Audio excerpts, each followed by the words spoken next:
Hola jóvenes, mi nombre es Juan Muñoz de la Primera Iglesia Bautista de Osorno.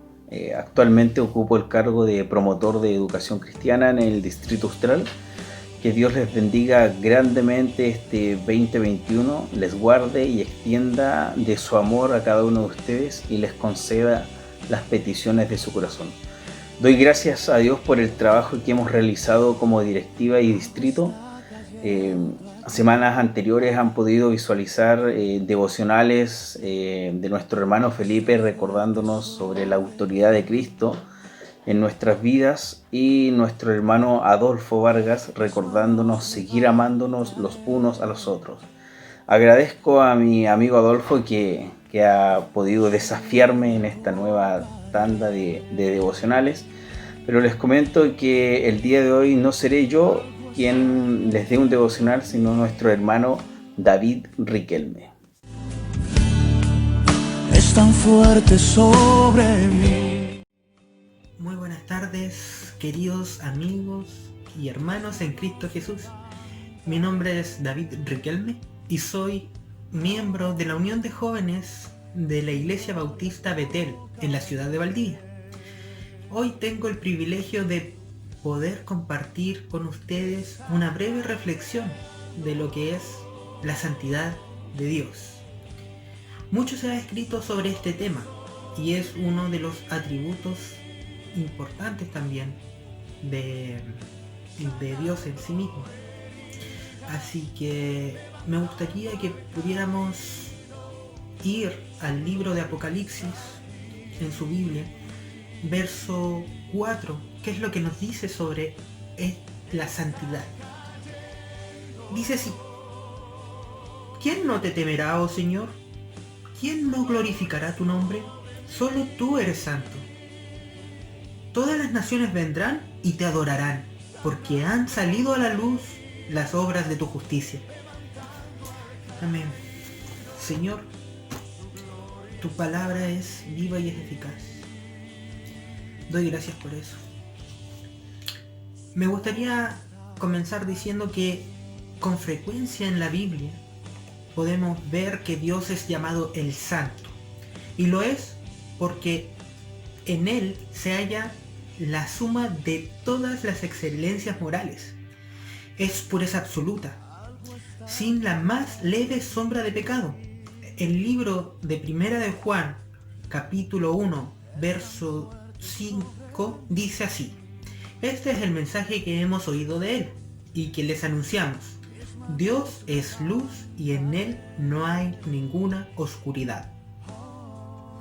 La santidad es la esencia de la naturaleza divina. El gran Dios es magnífico en santidad.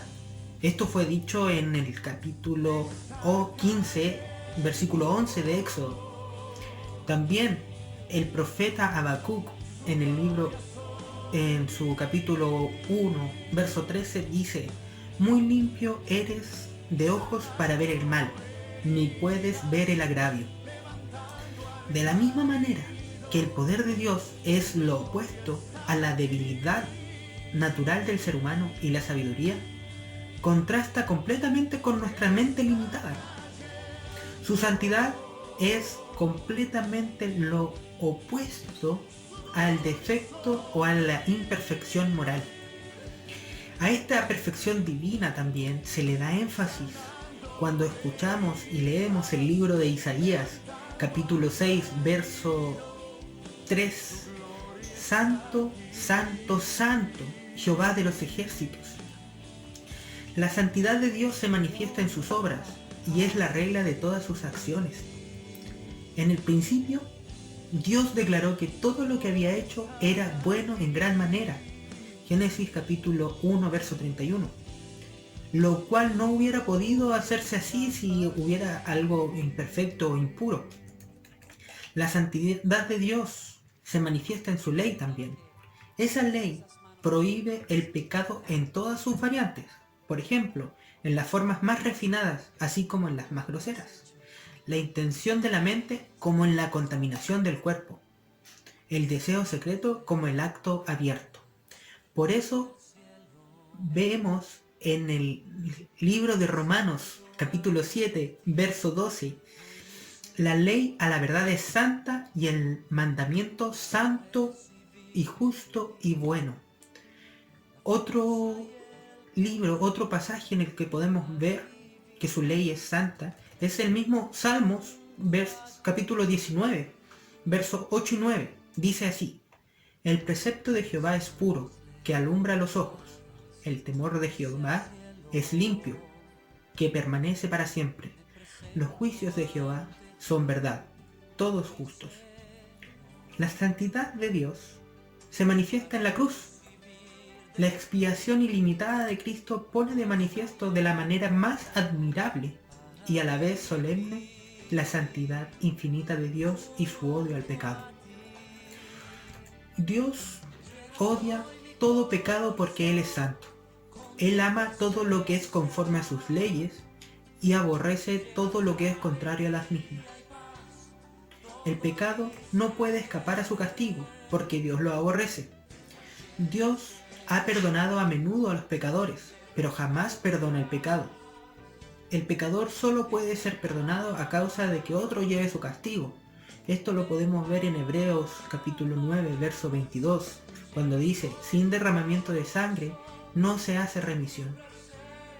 La idea humana del pecado está prácticamente limitada a lo que el mundo llama crimen, lo que no llega a tal gravedad, y el hombre lo llama defectos, equivocaciones, faltas, enfermedad, entre muchas otras. Incluso cuando se reconoce la existencia del pecado, se buscan excusas y atenuantes. Así es el hombre. El Dios que la inmensa mayoría de los cristianos aman, muchas veces es como un anciano indulgente, que tolera, que es buena gente, que es benigno, quien, aunque no comparte sus imprudencias, las disimula benignamente. Pero la palabra de Dios dice en el Salmo 7, verso 11: Dios está airado todos los días contra el impío. Vamos a decir que cualquier persona que ha leído la Biblia entiende que uno de sus temas más grandes es el amor. La Biblia dice que Dios es amor, primera de Juan, capítulo 4, verso 8. También explica que Dios mostró su amor hacia nosotros mientras estábamos todavía en nuestros pecados. Busquemos Romanos, capítulo 5, versos 6 al 8. Dice así: a la verdad, como éramos incapaces de salvarnos en el tiempo señalado, Cristo murió por los malvados. Difícilmente habrá quien muera por un justo, aunque tal vez haya quien se atreva a morir por una persona buena. Pero Dios demuestra su amor para nosotros en esto, en que cuando todavía éramos pecadores, Cristo murió por nosotros. Romanos 5, versos 6 al 8. Es uno de los versículos bíblicos más conocidos, también el que se encuentra en Juan capítulo 3, verso 16, que dice: porque de tal manera amó Dios al mundo, que ha dado a su Hijo unigénito, para que todo aquel que en él cree no se pierda, mas tenga vida eterna. Dios demuestra su amor para el mundo perdido, antes que los perdidos creyeran en Jesús. Juan además también explica esto cuando escribe: en esto consiste el amor, no en que nosotros hayamos amado a Dios, sino en que Él nos amó a nosotros y envió a su Hijo en propiciación por nuestros pecados. Primera de Juan, capítulo 4, 10.